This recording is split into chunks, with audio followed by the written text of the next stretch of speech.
l'album, en fait, le deuxième sur lequel tu travailles, est-ce qu'on va découvrir une nouvelle mode ou est-ce que on va rester dans cet univers pop, voilà, qui met la pêche? Tu sais déjà un petit peu aujourd'hui, là où on se parle, ou t'as encore des doutes sur l'orientation, sur...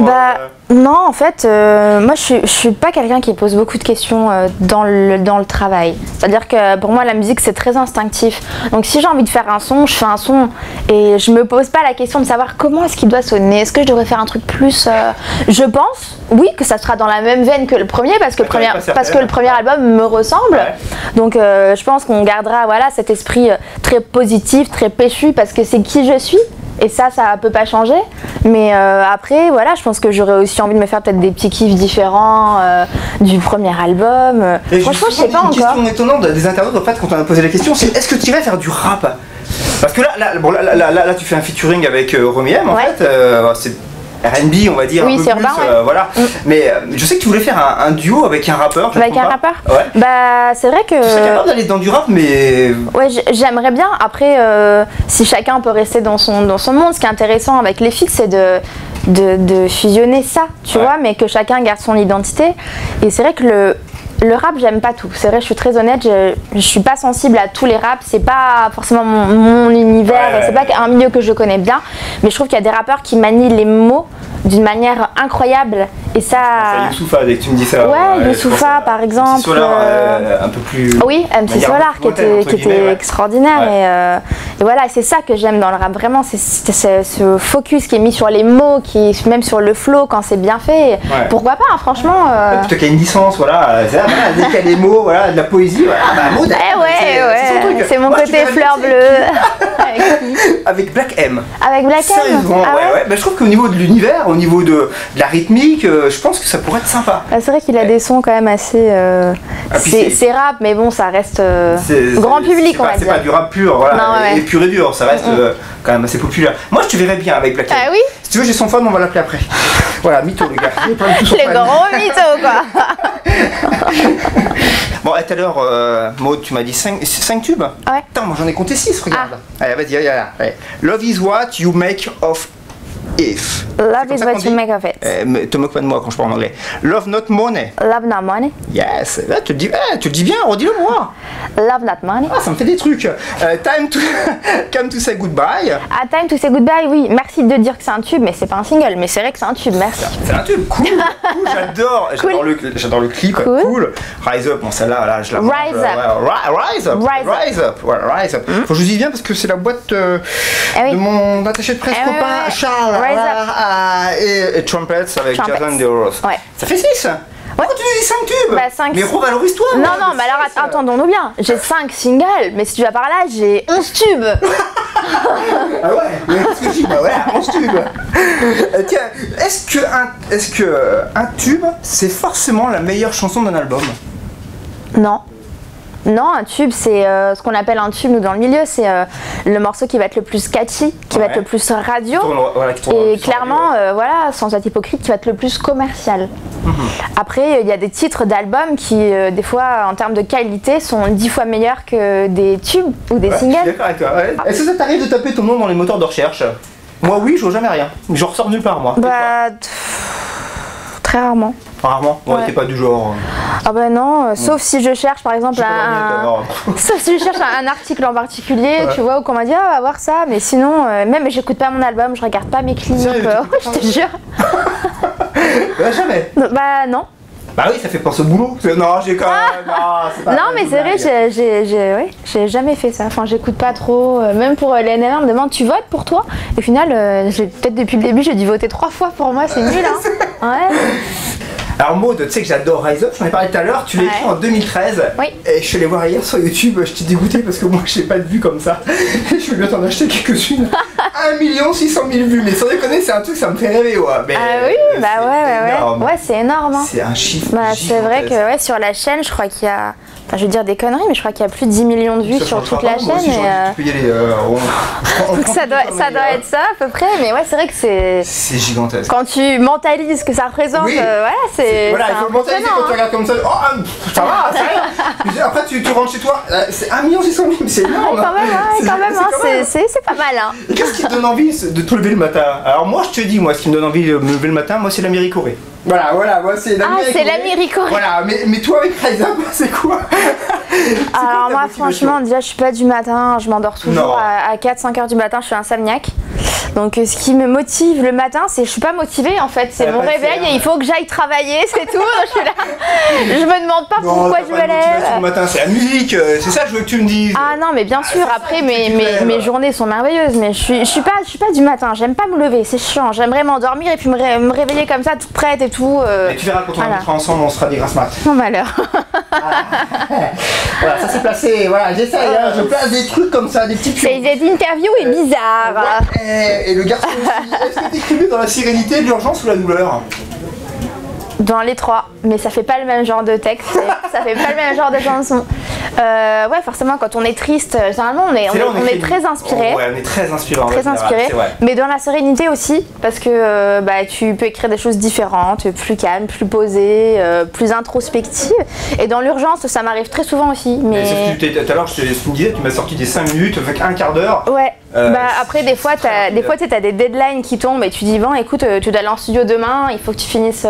Ça a été le cas un petit peu pour Trompette quand j'ai écrit l'adaptation française. Ouais. J'avais très peu de temps et du coup, j'avais studio, je crois, 2-3 jours après et j'ai travaillé plusieurs nuits sur le texte très vite. J'avais écrit 4 ou 5 versions et puis voilà, apprendre à tester tout ça. C'est pas évident de travailler dans l'urgence tout le temps. Hein. Non, mais moi, j'ai toujours été comme ça. Je suis toujours dans l'urgence parce que je sais pas, j'aime bien, c'est vivre sur le fil tout le temps, il faut que ce soit un peu dangereux. Il faut que hop, comme si ma vie c'était pas un bordel, il faut que je me rajoute des fentes, tu vois, des obstacles. Dans ton troisième single, cool, tu dis il ne cesse de me juger et de pointer mes erreurs. C'est qui il? Cool, en fait, c'est la première chanson que j'ai écrite quand je suis sortie des Anges. Donc j'étais aux États-Unis et on s'est posé. Ils m'ont dit sur quoi t'as envie d'écrire? Et je sortais de cette expérience et tout. J'étais numéro 1 avec mon single. Et puis au final, tout le monde se disait elle est numéro 1, mais c'est qui cette meuf quoi? Elle sort d'où? Elle est qui? Elle a fait une émission de merde, elle est qui pour être numéro 1, tu vois? Et donc j'ai vraiment écrit cette chanson en disant ouais, elle est un peu, en fait elle est un peu rigolote, c'est moi à la télé et quoi, ça te fait quoi en fait? Voilà, ils ne cessent de me juger et de pointer mes erreurs, mais peuvent-ils seulement faire mieux? Peut-être se croient-ils meilleurs? Mais c'est les médias en fait. Ouais, c'est les médias et les gens, tous les gens qui ont eu des mauvaises réactions, que ce soit le public. Je parle pas de ceux qui m'ont soutenu. Et voilà, après c'était une réaction un petit peu légitime, mais au final le refrain est sympa, c'est yeah, put your hands in the air, talking that shit, ça veut dire ils disent de la merde, mais on s'en fout, on est cool quoi. Ouais. Parle, on s'en fout. Vas-y, dis ce que tu veux. Voilà. Toi, moi je dis ce que je voulais, qu'elle me plaisait, mais ça rien passé. Dis ce que tu veux, c'est pas grave, ça me passe au-dessus de la tête. C'est ça. C'est ça. Donc cool, c'était le clin d'œil à tout ça. Dans ta balade en fait seule que j'aime bien aussi, comme je disais tout à l'heure, tu dis je sais pas comment je me suis perdu ni à quel moment j'ai été vaincu. Mais alors toi la battante, quand je te vois aujourd'hui comme ça me fait bizarre de pouvoir écrire ça en fait. Si c'est autobiographique, ça me fait bizarre parce que je sens pas en toi quelqu'un qui baisse les bras. Enfin, non. Ça me paraît pas être ton. Non, je suis vraiment, en plus, je suis très ambitieuse, donc j'ai cette force et cette énergie très positive. Mais après, je suis humaine comme tout le monde et il y a des fois où ça va pas. Et en plus, moi, tu vois, je suis une bonne méditerranéenne, donc je suis tout noir ou tout blanc. Donc quand ça va, ça va, mais quand ça va pas, ça va pas. Ça va pas. Et ce soir-là, j'ai écrit cette chanson, j'étais à l'hôtel, j'étais seule et je sais pas pourquoi, tu sais, des fois c'est ce mal-être qui te prend quoi, et j'ai eu besoin d'écrire cette chanson et puis voilà, je sortais aussi de 6 mois très intenses, ma vie avait changé, j'étais plus entourée des mêmes personnes et à un moment donné tu te poses et tu fais un petit bilan autour de toi et il n'y a plus rien qui est pareil et c'est la première phrase qui m'est venue, tout est différent. Qu'est-ce que je fous là? Et la chanson, elle est vraiment sortie d'un trait comme ça. Et voilà, elle m'a fait beaucoup de bien. Et après, c'est reparti comme en 40, comme on dit. Mais faut avoir la tête sur les épaules quand même.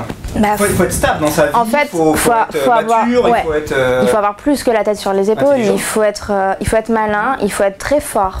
Voilà, il faut être très fort, très construit. Heureusement que je suis sortie de tout ça, j'avais 25 ans, tu vois. Parce que si vraiment j'avais 18 ans, 19 ans, je sais pas du tout comment j'aurais géré ça. Ah ouais, non mais c'est sûr, heureusement que je suis posée, voilà, que je suis une femme, que je suis bien dans ma tête, bien dans ma vie. Et ça a déjà été dur à certains moments, donc... Que tu es une femme. Oui, je suis une femme. Alors, on va attaquer un morceau qui va pas faire plaisir à toutes les femmes. Tu chantes en... j'adore, alors putain mais excuse-moi, j'adore la chanson aussi, ça m'énerve. Des fois j'ai envie de dire demain, j'y arrive pas. Avec Robbie M en fait, que j'ai découvert, moi honnêtement je la connaissais pas avant. Alors la chanson en fait s'appelle À l'attaque, je crois savoir qu'au départ, elle était pour elle cette chanson. Oui, c'est une chanson de Romy en fait, Romy travaille avec Laura Marciano, qui m'a fait oui. d'ailleurs Raise Up. D'accord, ok, c'est Et comme ça. du coup, Laura a proposé qu'on fasse la chanson ensemble, tout simplement. D'accord, ok. Alors déjà, première question, c'est super rare un duo de filles. Non mais sérieusement. Et oui, Mais merci, ça, mais- merci, non, mais c'est merci. vrai. Mais oui, en Et fait, d'ailleurs, c'est... pourquoi c'est si rare? Ben, je sais pas, mais en fait, c'est rare en France, hein.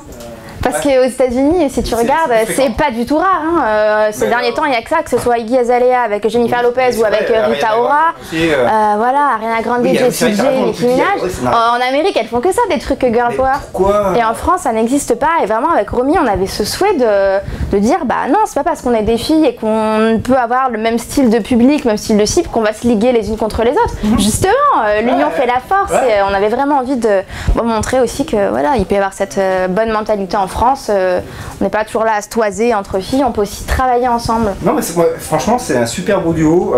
Pareil on va le mettre aussi ça. Je sens parti qu'il va faire 5 pages. Bon, en tout cas moi je dis un truc moi en tant que mec, arrêtez les duos de girl power, sans déconner. C'est du machisme. Regardez ce qu'elles disent. Hein. Regardez. Les mâles ont perdu le pouvoir. Alors déjà je me prends une claque là, perdre le pouvoir moi, j'en ai jamais eu, je vois pas comment je peux le faire. Les femmes tiennent les rênes de leur vie, pourquoi font-ils semblant de ne pas voir que sans nous ils sont juste en sursis? Est-ce que j'ai une tête de sursis moi déjà? Alors les mâles ont perdu le pouvoir. Alors je vais te dire un truc, moi Maud, hier ma femme a fait du bricolage. Ouais. Si j'étais pas là, elle a planté un clou, c'est son doigt qu'elle a planté dans le mur. Si j'étais pas là, elle a perdu le pouvoir. Quoi? J'ai perdu le pouvoir. Non mais attention, Non, allez, ouais, vas-y. attention, évidemment, Des explications. tout est à prendre Bien sûr, au second degré. Bien sûr. Voilà, après c'est plus un morceau qui proclame que les femmes sont indépendantes, elles sont fortes, elles sont belles, Elles mais gagnent leur vie désormais, enfin c'était pas mais toujours le cas il y a... elles gagnent leur vie. Mais attention, moi je serai jamais de ces femmes qui vont dire que les hommes sont des cons. Non, mais on blague. Et la chanson s'adresse bien à un certain type d'hommes. Voilà, pas tous les hommes. Moi j'adore les hommes. Voilà, j'aime les hommes, il n'y a pas de souci. On a besoin des hommes. Mais ils ont besoin de nous autant. c'est clair. Et puis Ah bah moi si vous n'êtes pas là de toute façon... et tous les bad boys, trucs machin, macho, ça n'existe plus ça. Voilà, c'est ces hommes-là que s'adresse la chanson. D'accord, donc tu veux dire par là que les hommes pour toi aujourd'hui doivent faire le repassage, doivent faire le ménage et tout. C'est ça le message. Ils doivent faire ce que leurs femmes demandent. Mais t'as raison, mais bien sûr on est sur un pied d'égalité, il faut arrêter de déconner. Enfin, en tout cas moi j'adore la chanson. Merci. Franchement je vous conseille de la réécouter, on vous la mettra. Je vous fais une grosse bise à tous. Moi je vais faire une super bise à Maud parce que j'ai envie d'embrasser Maud, voilà, c'est comme ça. Et je sais, elle m'a fait un clin d'œil tout à l'heure hors caméra, qu'elle a envie de m'embrasser. Quel Donc, on va mytho. vous Bah C'est un gros mytho. tu peux le dire. Non Je d'accord, vois- j'avoue voilà, c'est vrai, alors, on c'est peut vrai, faire, voilà. je lui ai fait des avances story dans caméra. Ouais. Ouais, j'ai pas torride, mais tu m'as dit ok pour le bisou. D'accord, Donc, ok. on va vous Ok énerver. pour le bisou. On fait le bisou. Regardez bien, regardez. Regardez. Sans déconner, j'adore. Eh ben voilà, ça fait du bien.